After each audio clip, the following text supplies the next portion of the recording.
नमस्कार दोस्तों। ये पेपर है यूजीसी नेट का, है ना, जनरल पेपर। एग्ज़ाम लगी थी 14/12/2023, 14/12/2023। ठीक, यूजीसी नेट दिसंबर 2023। अब ये जो स्टिके हैं आगे, है ना, उनको अपन देख चुके हैं। उन क्वेश्चनों को 100 क्वेश्चन थे वो, है ना, और ये 50 क्वेश्चन है जनरल पेपर। तो ये जनरल पेपर को देखना है सिर्फ अपन को। ठीक, तो चलिए शुरू करते हैं। यहाँ से है, मैथ रीजनिंग नहीं देखेंगे अपन, है ना।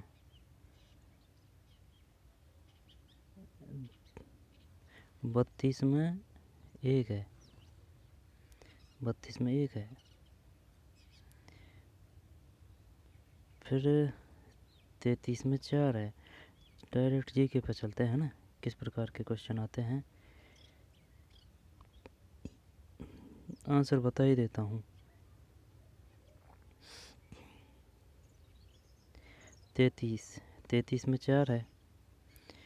फिर 34 में 2 है। फिर 35, ये 35 ये क्वेश्चन है, ये जैसे कि ये क्वेश्चन है ना 35, जब 35 में 3 है। फिर 36 में 4 है। फिर इसको देखते हैं ये क्या है। निम्नलिखित में से किस साधन टूल का उपयोग वर्चुअल प्रयोगशाला तथा अनुरूपणों सिमुलेशंस के लिए किया जा सकता है? बताइए क्या आएगा इसमें। निम्नलिखित में किस साधन टूल का उपयोग वर्चुअल प्रयोगशाला तथा अनुरूपणों सिमुलेशंस के लिए किया जा सकता है? 37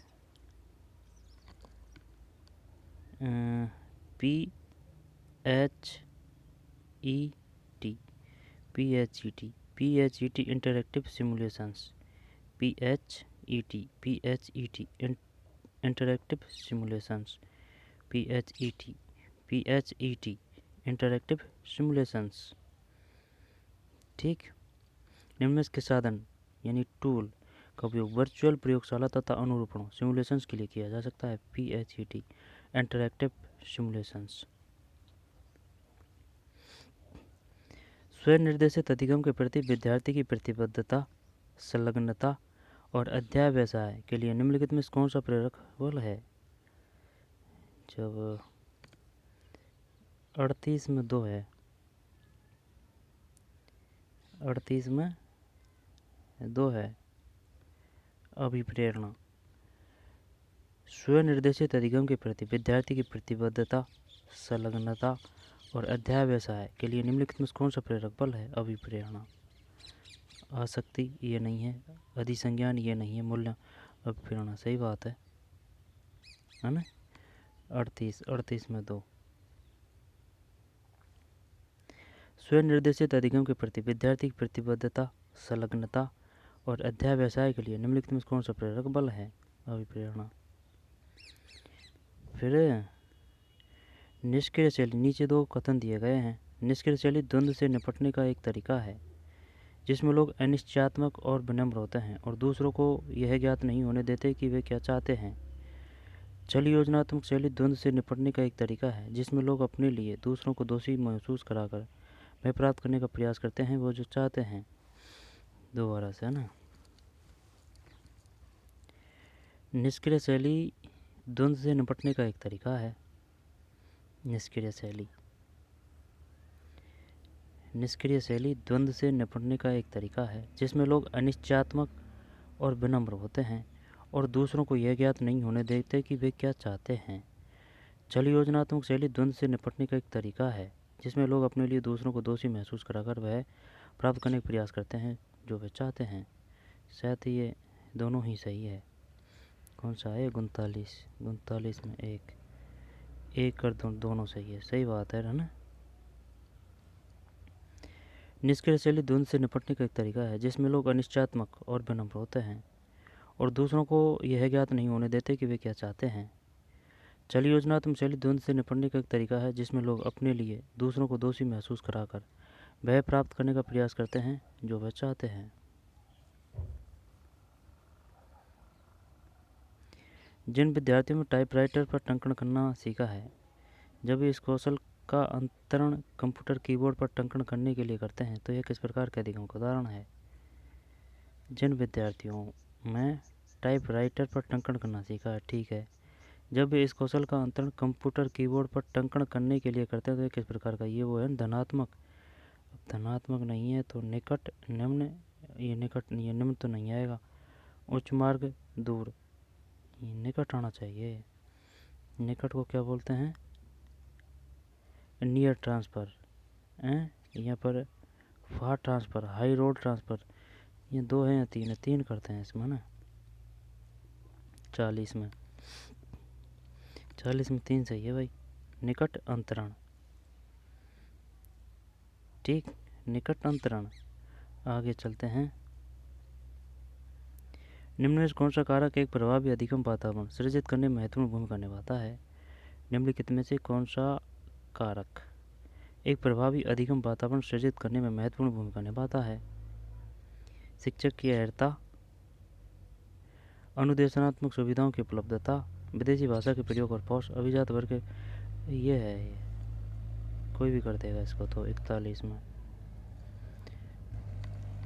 यार 1 मिनट सुन, 41 में 2 है भाई। निम्नलिखित में कौन सा कारक एक प्रभावी अधिगम वातावरण सृजित करने में महत्वपूर्ण भूमिका निभाता है? अनुदेशात्मक सुविधाओं की उपलब्धता।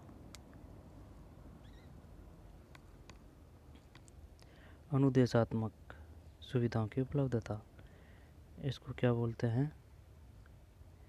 Ability in interactional faculties. Teacher qualification नहीं है ये, है ना। Abilities in interactional faculties. अच्छा, अधिगम वातावरण सृजित करने में, अधिगम वातावरण सृजित करने की बात है, वातावरण सृजित करने की। फिर किस शोध अध्ययन में जनित आंकड़ों के सांख्यिकीय विश्लेषण के लिए उपयोगी सॉफ्टवेयर की पहचान करें? किसी शोध अध्ययन में जनित आंकड़ों में सांख्यिकीय विश्लेषण के लिए उपयोगी सॉफ्टवेयर की पहचान करें। जब बता क्या आएगा इसमें, देखते हैं क्या आया, है ना। 42 में 3 है। ACD किस शोध अध्ययन में जनित आंकड़ों के सांख्यिकीय विश्लेषण के लिए उपयोगी सॉफ्टवेयर की पहचान करें?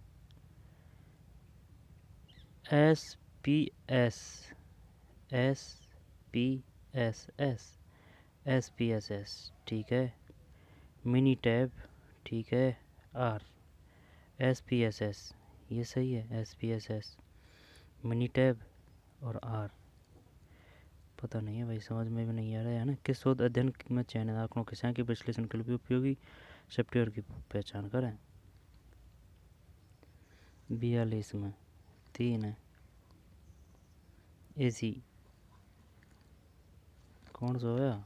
42 में 3 है ना। हाँ, 42 में 3 है तो 3 है तो ACD आएगा। ACD, APSS, Minitab, R।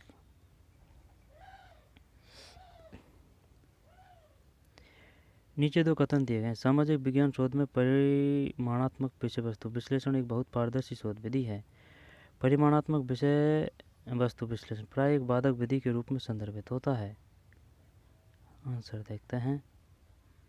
43 में ये क्वेश्चन नंबर है, जैसे कि ये 43 है ना, ऐसे। जब 43 में 3 है, एक सत्य लेकिन सेकंड असत्य है।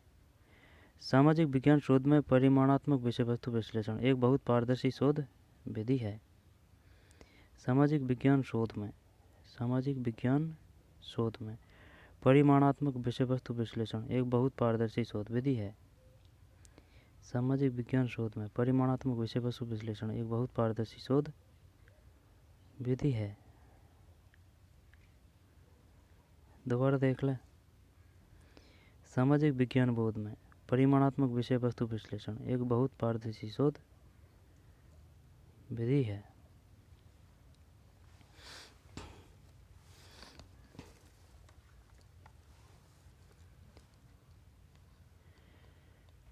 सामाजिक विज्ञान शोध में परिमाणात्मक विषय वस्तु विश्लेषण एक बहुत पारदर्शी शोध विधि है। इंग्लिश क्या है इसकी? The quantitative content analysis in social science research is very transparent research method. ये है भाई, इसमें एक सही है ना। सामाजिक विज्ञान शोध में परिमाणात्मक विषय वस्तु विश्लेषण एक बहुत पारदर्शी शोध विधि है। किस प्रकार की शोध आलेख के संदर्भ में DOI का विस्तृत रूप है? किस प्रकार की शोध आलेख के संदर्भ में DOI का विस्तृत रूप है?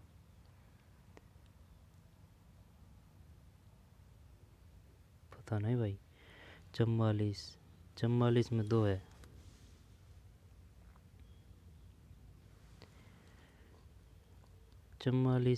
है। डिजिटल ऑब्जेक्ट आइडेंटिफायर किस प्रकार से शोध आलेख के संदर्भ में DOI का विस्तृत रूप है? DOI digital object identifier. फिर किसी सांख्यिक वितरण में असमिति की डिग्री के संबंध में टिप्पणी करने के लिए निम्न में कौन सा माप उपयोगी होगा? किसी सांख्यिकी वितरण में असमिति की डिग्री के संबंध में टिप्पणी करने के लिए निम्न में कौन सा माप उपयोगी होगा?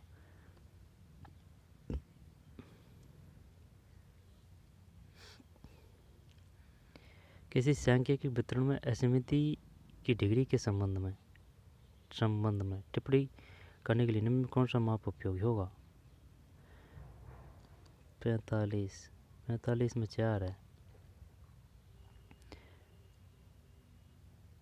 45 है ना। 45 में 4 बेसम में है। क्या है? किसी सांख्यिकी वितरण में असमिति की डिग्री के संबंध में टिप्पणी करने के लिए इनमें कौन सा माप उपयोग होगा? बेसम में है। ये नहीं पढ़ रही पार भैया ना।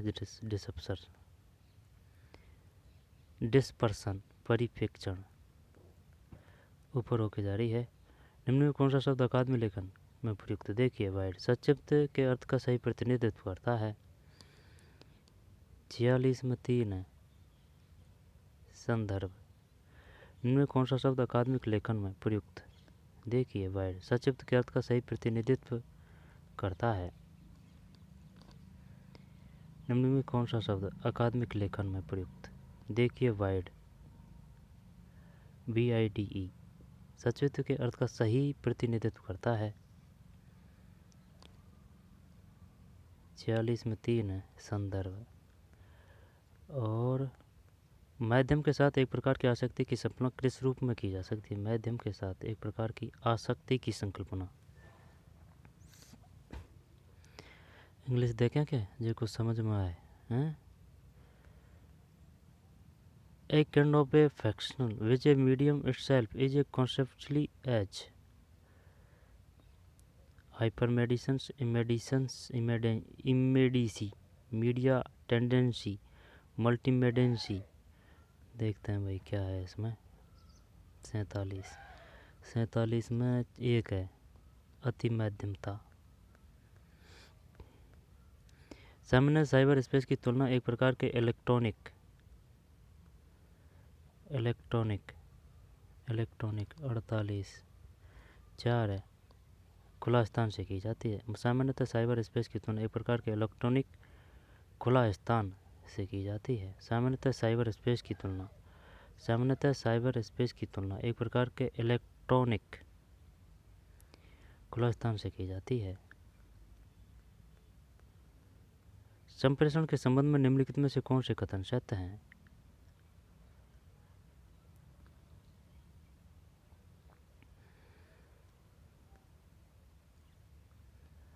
गुणनचास में 2 है। 2 का मतलब BCD B, C और D शब्द अवधारणाओं के प्रतीक होते हैं। लेबल अस्पष्ट हो सकते हैं। प्रतीक सामान्यतः किसी समूह के भीतर समझे जाते हैं। संप्रेषण के संबंध में निम्नलिखित में से कौन से कथन सत्य है? जब शब्द अवधारणाओं के प्रतीक होते हैं, लेबल अस्पष्ट हो सकते हैं, प्रतीक सामान्यतः किसी समूह के भीतर समझे जाते हैं।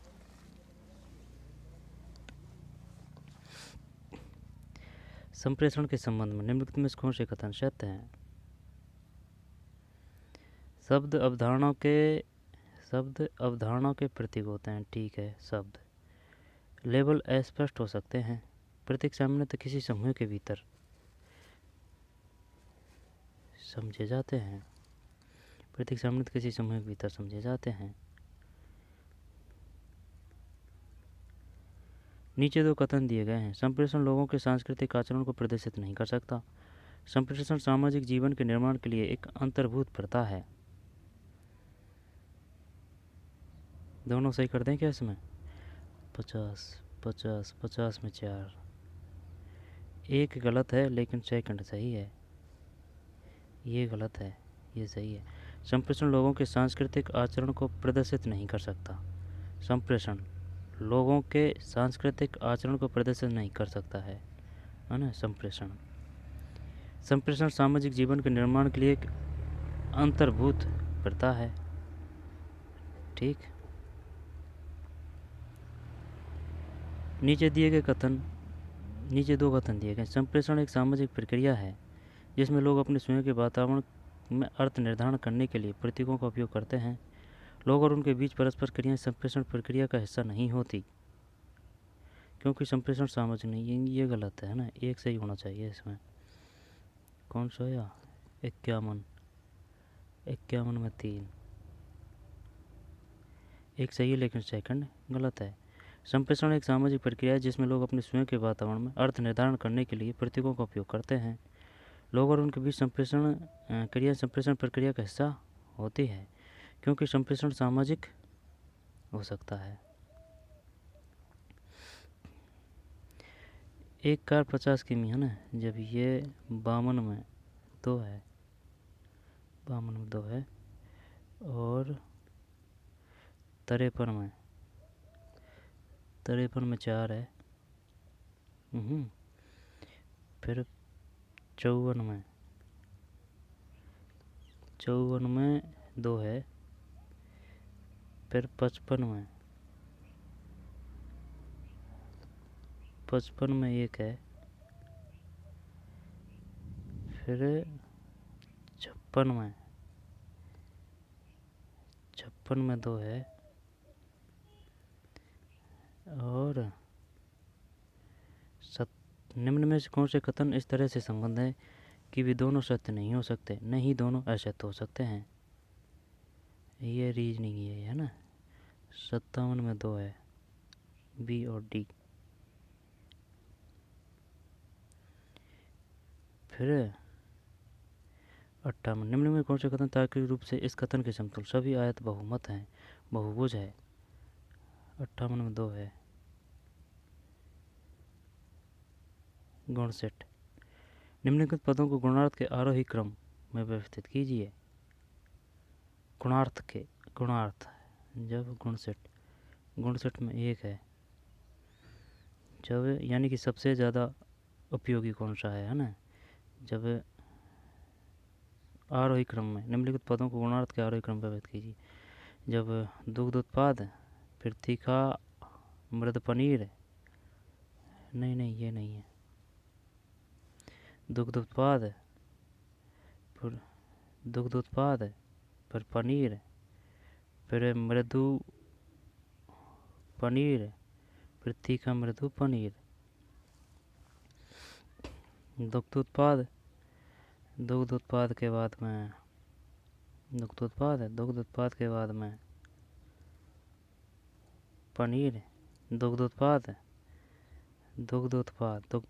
बाद में पनीर के बाद में मृदु पनीर के बाद में तीखा मृदु पनीर। अच्छा, राजनीतिक स्थिरता आर्थिक प्रगति के लिए अपरिहार्य है, क्योंकि आर्थिक प्रगति केवल राजनीतिक स्थिरता के साधनों से ही प्राप्त की जा सकती है।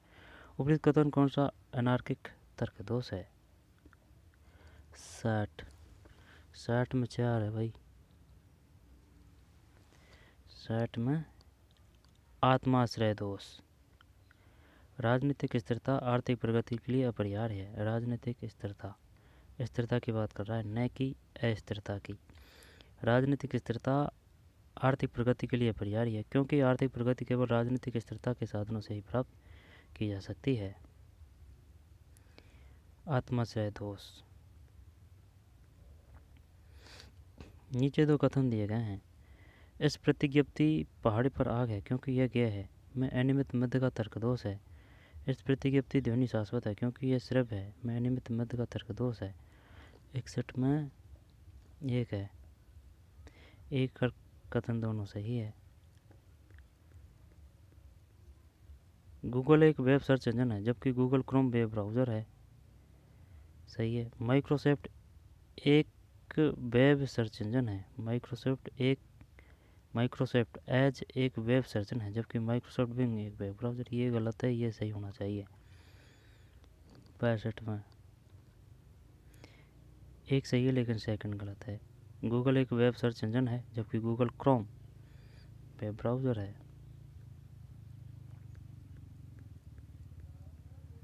निम्नलिखित मेमोरी सोपानिक आरेख पर विचार कीजिए। जब निम्न में कौन सी मेमोरी ए से डी उपक्रम में 1 2 3 4 को दर्शाती है?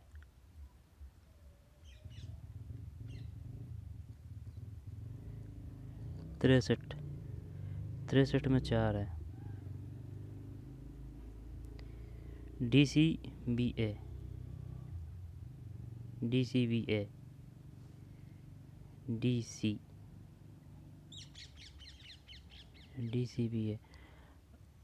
अभिगम समय में वृद्धि, प्रतिबिट लागत में वृद्धि।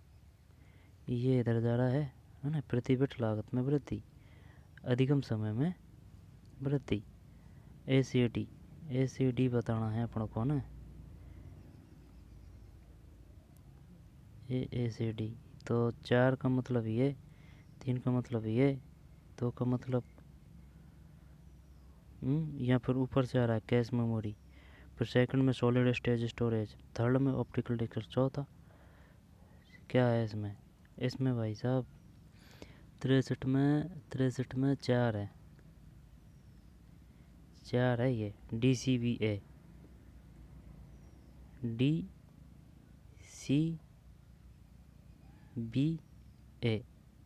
नीचा से है ये, है ना, DCBA।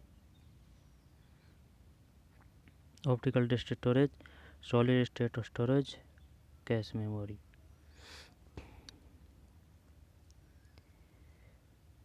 ICT पद और परिभाषा। आंसर ही देख लेते हैं डायरेक्ट। 64 में 3 है।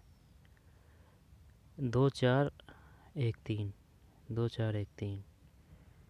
जब 2 4 1 3 है ना, 2 फिर 4 फिर 1 और ये 3 है। फायरवॉल हार्डवेयर या सॉफ्टवेयर जो प्रयुक्ता के कंप्यूटर और बाह्य नेटवर्क के मध्य स्थित है। डिजिटल प्रमाण पत्र उपयोगकर्ता के कंप्यूटर भंडारित फाइलों के युग, प्रत्येक युग में सार्वजनिक कुंजी और निजी कुंजी होती है। कुकीज हर बार वेबसाइट पर जाने पर प्रयोक्ता की पसंद को याद करने के लिए प्रयुक्त। हाइपरवाइजर सॉफ्टवेयर, फर्मवेयर या हार्डवेयर जो आभासी मशीन सृजित करता है और संचालित करता है। दोबारा देख ले। फायरवॉल को बोलते हैं ICT पद और ये परिभाषा, यानी कि इसको ये कहते हैं फायरवॉल। हार्डवेयर या सॉफ्टवेयर जो प्रयोक्ता के कंप्यूटर और बाह्य नेटवर्क के मध्य स्थित है। हार्डवेयर या सॉफ्टवेयर जो प्रयोक्ता के कंप्यूटर और बाह्य नेटवर्क के मध्य स्थित है। डिजिटल प्रमाण पत्र उपयोगकर्ता के कंप्यूटर पर भंडारित फाइलों के युग में, प्रत्येक युग में सार्वजनिक कुंजी और निजी कुंजी होती है।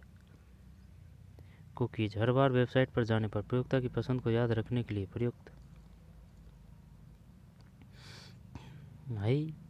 हाइपरवाइजर सॉफ्टवेयर, फर्मवेयर व हार्डवेयर जो मशीन सृजन करता है और संचालित करता है। दोबारा देख। ये बताइए फायरवॉल किसे कहते हैं? फायरवॉल हार्डवेयर या सॉफ्टवेयर जो प्रयोक्ता के कंप्यूटर और बाहर नेटवर्क के मध्य स्थित होता है और कंप्यूटर में आने जाने वाले डाटा को फिल्टर करता है। ये फायरवॉल। डिजिटल प्रमाण पत्र किसे कहते हैं? उपयोगकर्ता के कंप्यूटर पर भंडारित फाइलों के युग, प्रत्येक युग में सार्वजनिक कुंजी और निजी कुंजी होती है। डिजिटल प्रमाण पत्र। कुकीज़ क्या है? हर बार वेबसाइट पर जाने पर प्रयोगता की पसंद को याद रखने के लिए प्रयुक्त। और हाइपरवाइजर क्या है? सॉफ्टवेयर, फर्मवेयर व हार्डवेयर जो आसानी मशीन सृजित करता है और संचालित करता है। रह जाएगा याद?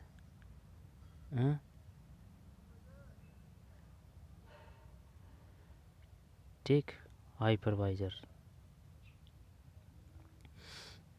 आगे चलते हैं।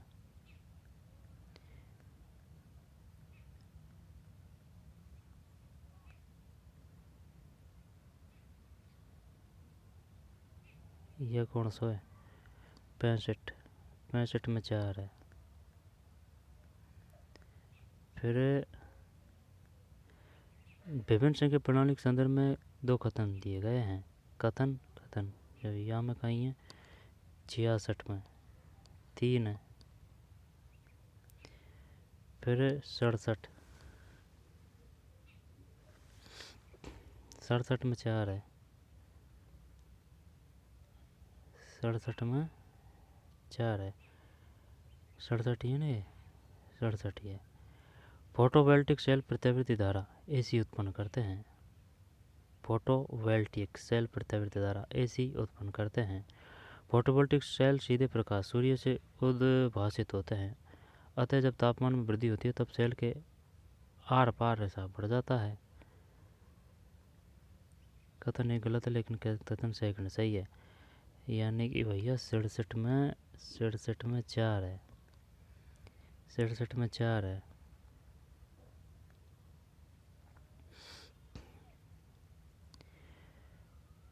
फोटोवोल्टिक सेल प्रत्यावर्ती धारा AC उत्पन्न करते हैं।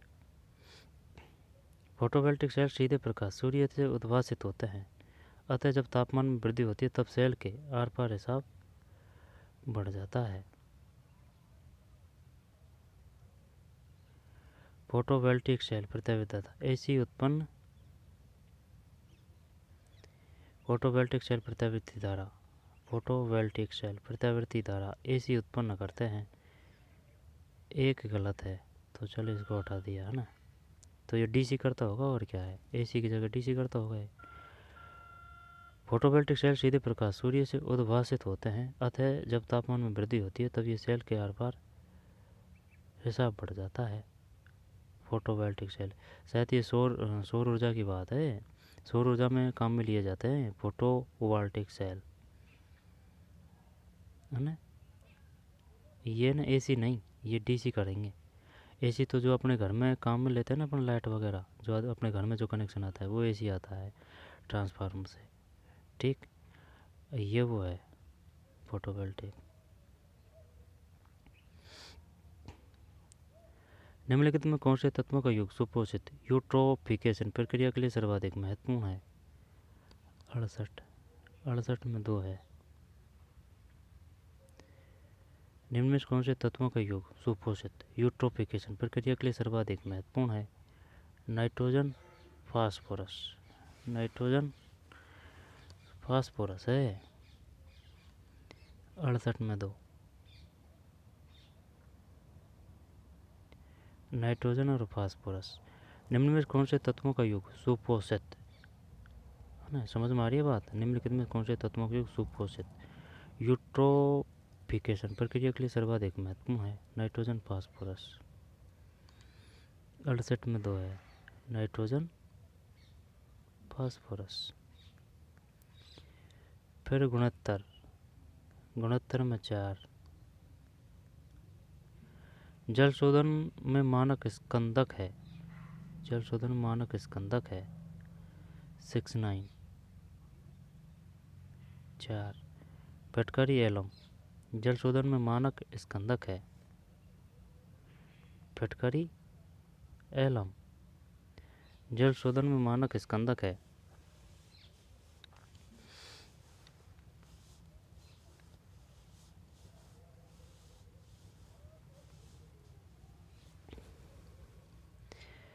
जल शोधन में मानक स्कंदक है। 69 में 4।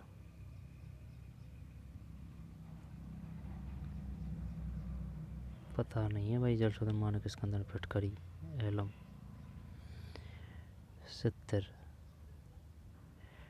नीचे तो कथन दिए गए हैं, है ना। वायु की गुणवत्ता की निगरानी हेतु अध्ययन के लिए कुल निलंबित कणों टीएसपी की तुलना में पीएम 10 को वरीयता दी जाती है। 10 माइक और कौन से बड़े कण विवीय वायु प्रदूषण के संभावित स्वास्थ्य प्रभावों के बेहतर सूचक है। जब 70 में 3 है, ए सही है, आर सही नहीं है, ये सही है भाई। वायु की गुणवत्ता की निगरानी हेतु अध्ययन के लिए कुल निलंबित कणों टीएसपी की तुलना में पीएम की वरीयता दी जाती है। फिर नीचे दो कथन दिए गए हैं।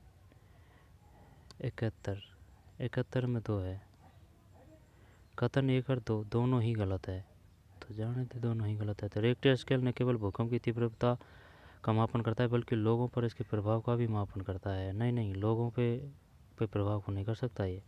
सिर्फ ये इससे अपन ये ज़रूर कर सकते हैं ना कि भाई रिएक्ट स्केल क्या काम आता है, भूकंप की तीव्रता का मापन करता है। यहाँ पर ये बताइए भूकंप की तीव्रता किससे मापी जाती है? रिएक्टर स्केल भूकंप की तीव्रता। संशोधित मॉडिफाइड मरकालिन स्केल भूकंप को निर्मुक्त ऊर्जा के रूप में मापता है। संशोधित मॉडिफाइड मरकाली स्केल भूकंप को निर्मुक्त ऊर्जा, पता नहीं, ये दोनों ही गलत है ना। ये तो सही है तो कि भूकंप की तीव्रता मापने के लिए किसको काम में लेते हैं? रिएक्टर स्केल की को। और मॉडिफाइड मरकाली स्केल भूकंप।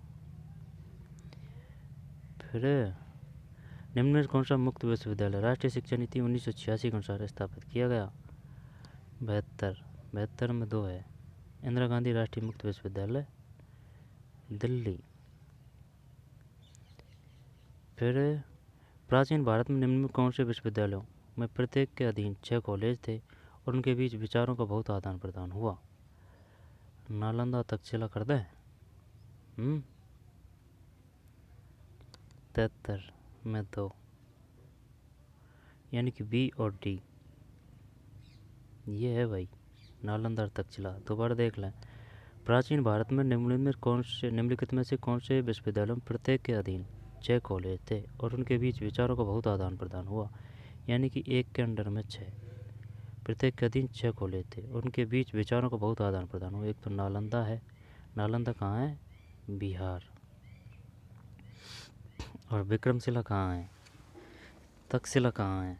ये पता होना चाहिए, ठीक है ना। नालंदा कहाँ है, तक्षशिला कहाँ है, विक्रमशिला कहाँ है? प्राचीन भारत में निम्न में कौन से विश्वविद्यालयों में प्रत्येक अधीन 6 कॉलेज थे, उनके विचारों का बहुत आदान प्रदान हुआ? जब 73 में 2 है।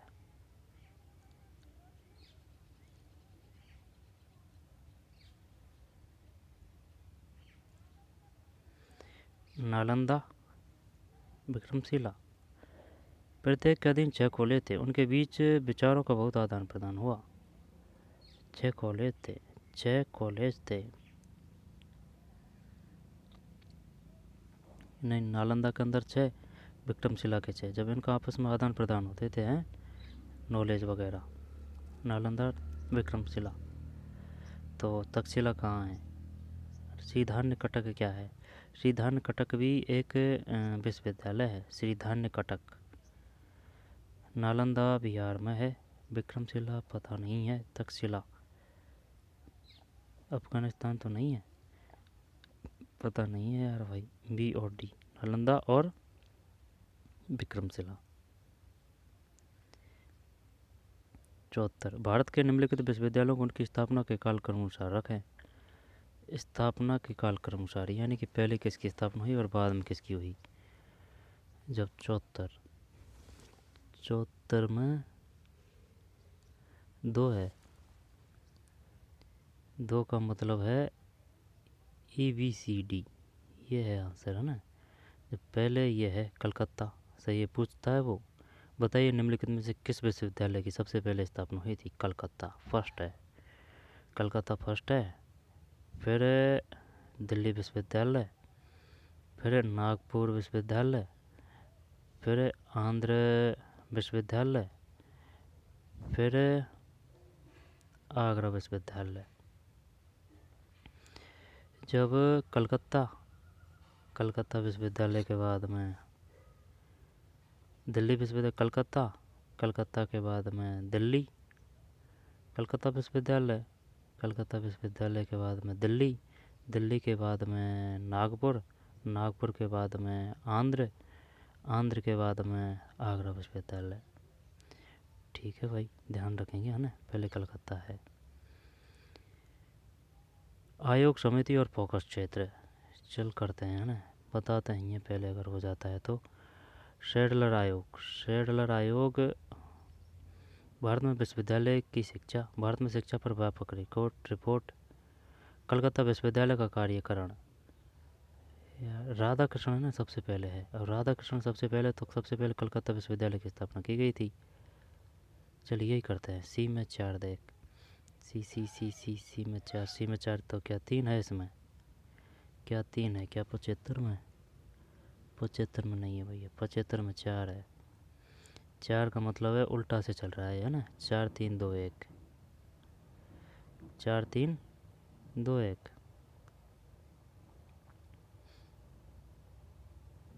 4 3 2 1 है। 4 3 ये 2 1। शेडलर आयोग संबंधित है कलकत्ता विश्वविद्यालय का कार्यकरण। हरटोंग भारत में शिक्षा पर व्यापक रिपोर्ट, हरटोंग समिति। राधाकृष्णन आयोग, ये भारत में विश्वविद्यालय शिक्षा। यशपाल समिति, यूजीसी और एआईसीटी का कार्यकरण। दोबारा देख आराम से, है ना भाई। शेडलर आयोग संबंधित है कलकत्ता विश्वविद्यालय का कार्यकारण।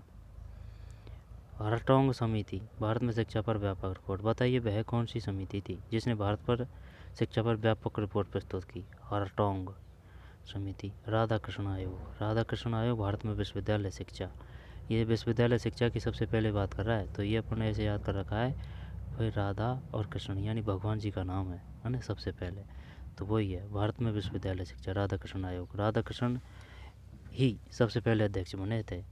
ठीक, नाम के आधार पर ही आयोग की स्थापना है, राधाकृष्ण आयोग, और सबसे पहले यही अध्यक्ष बने थे विश्वविद्यालय आयोग के। क्वेश्चन आ चुका है, बताइए निम्न में कौन भारतीय विश्वविद्यालय शिक्षा के अध्यक्ष बने? यशपाल समिति, यूजीसी और एसआईसीटी का कार्यकरण। आगे चलते हैं।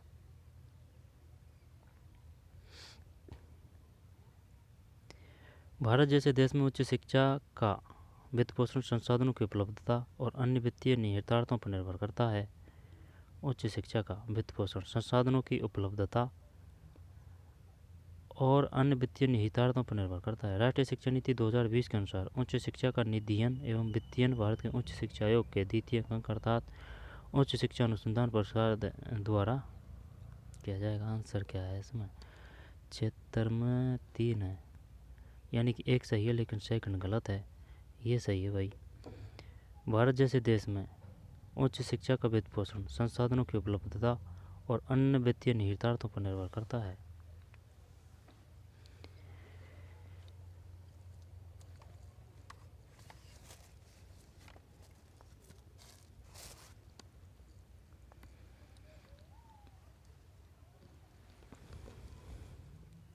दोबारा देख ले। भारत जैसे देश में उच्च शिक्षा का वित्त पोषण संसाधनों की उपलब्धता और अन्य वित्तीय निहितार्थों पर निर्भर करता है। भारत जैसे देश में उच्च शिक्षा का वित्त पोषण संसाधनों की उपलब्धता, है ना, और अन्य वित्तीय निहितार्थों पर निर्भर करता है। भारत जैसे देश में उच्च शिक्षा का वित्त पोषण संसाधनों की उपलब्धता और अन्य वित्तीय निहितार्थों पर निर्भर करता है। ठीक है, ये सत्य है। राष्ट्रीय शिक्षा नीति 2020 के अनुसार उच्च शिक्षा का निधियन एवं वित्तीयन भारत के उच्च शिक्षा आयोग के द्वितीय अंकन अर्थात उच्च शिक्षा अनुदान परिषद द्वारा किया जाएगा। इसमें कुछ मिसमैच हो रहा है। ये राष्ट्रीय शिक्षा नीति ये तो सही है, लेकिन इसमें कुछ मिसमैच है। आगे चलते हैं।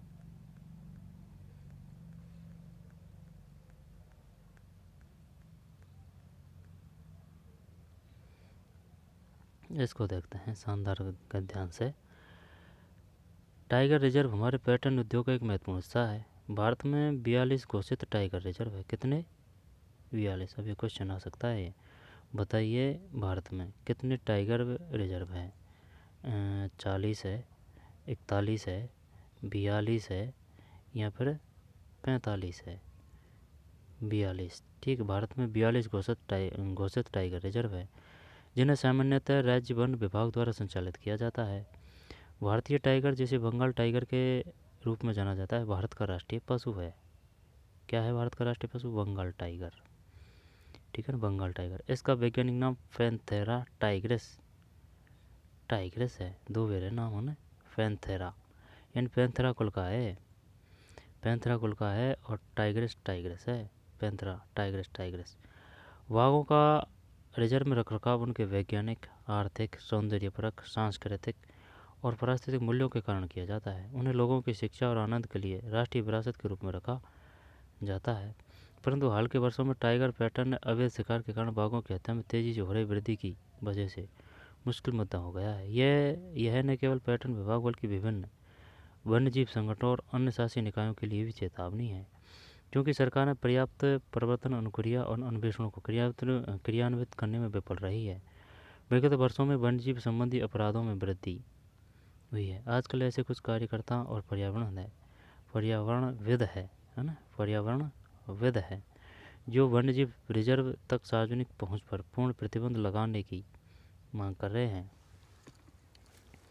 आजकल ऐसे कुछ कार्यकर्ता और पर्यावरणविद है जो वन्यजीव रिजर्व तक सार्वजनिक पहुंच पर पूर्ण प्रतिबंध लगाने की मांग कर रहे हैं। ये सही है, सार्वजनिक पहुंच पर। ठीक, परंतु ऐसा पूर्ण प्रतिबंध प्रतिगामी होगा, इस बात पर कोई सवाल नहीं किया जा सकता। वाणिज्य पर्यटन को सख्ती से विनियमित किया जाना चाहिए, तथापि पूर्ण प्रतिबंध लगाना अत्यधिक हानिकारक कदम होगा, क्योंकि संरक्षण संबंधी शिक्षा, निगरानी, संरक्षण संबंधी अन्य गतिविधियों पर इसका नकारात्मक प्रभाव पड़ेगा। अच्छा, पूर्ण तो लगे लेकिन सही तरीक़ा से और मीडियम तरीक़ा से, मैनेज तरीक़ा से प्रतिबंध लगाना चाहिए। ठीक, उनकी सुरक्षा, सेफ्टी और उनके वातावरण को देखते हुए वन्यजीव। तो कितने रिजर्व है? 42 रिजर्व है भाई, टाइगर रिजर्व 42। बंगाल टाइगर अपना वो है राष्ट्रीय पशु। इसका इंग्लिश में नाम क्या है? Panthera Tigris. आगे चलते हैं। हाल के वर्षों में टाइगर पर्यटन एक समस्या बन गया है, क्योंकि पर्यटक टाइगरों को तंग करते हैं। टाइगरों का अवैध शिकार होता है। ये सही है, 78 है ना, सही है, टाइगरों का अवैध शिकार होता है। वन्यजीव संबंधी अपराधों की समस्या का समाधान किसके द्वारा प्राप्त किया जा सकता है? किसके द्वारा, है ना, भारत वन्यजीव रिजर्व तक सार्वजनिक पहुंच पर प्रतिबंध लगाकर, टाइगर पर्यटन पर प्रतिबंध लगाकर, वाणिज्य पर्यटन को विनियमित कर, वन्यजीव आबादी को कम कर। एक होना चाहिए यार इसमें ना, 3 है, सही है। वाणिज्यिक पर्यटन को विनियमित कर। ठीक है, वाणिज्यिक पर्यटन को विनियमित कर। पशुओं, पौधों आदि के लिए संरक्षित क्षेत्र को क्या कहा जाता है? रिजर्व। 80 में एक रिजर्व। फिर टाइगरों को निम्नलिखित कारणों से रिजर्व में रखा जाता है: पारिस्थितिकी मूल्य, सांस्कृतिक मूल्य, कृषि मूल्य नहीं है ना, सौंदर्यपरक मूल्य, चिकित्सीय मूल्य। इसमें सी को हटा देते हैं, सी को हटा दिया तो ADE,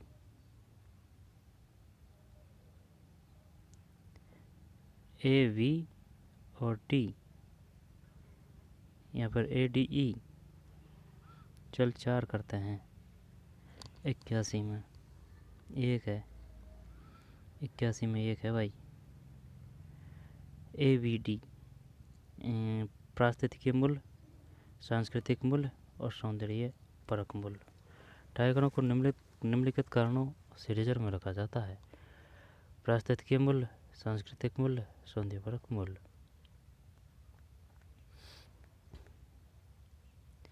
वाणिज्य पर्यटन पर प्रतिबंध संरक्षण गतिविधियों को सकारात्मक रूप से प्रभावित करेगा।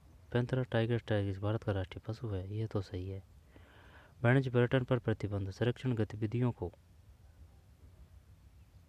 सकारात्मक रूप से प्रभावित, नहीं नहीं, सकारात्मक रूप से नहीं करेगा प्रभावित। दो सही है इसमें, सेकंड सही है, कथन सेकंड सही है। 4 करते हैं इसमें, 82, 82 में 4 सही है। ठीक, एक गलत है लेकिन सेकंड सही है। तो ये था भाई, है ना। अब तो एसटी का आ चुका है ना। 50 क्वेश्चन थे जनरल पेपर के और 100 क्वेश्चन ये आएंगे हिस्ट्री के। तो चलिए मिलते हैं कोई और पेपर में। धन्यवाद।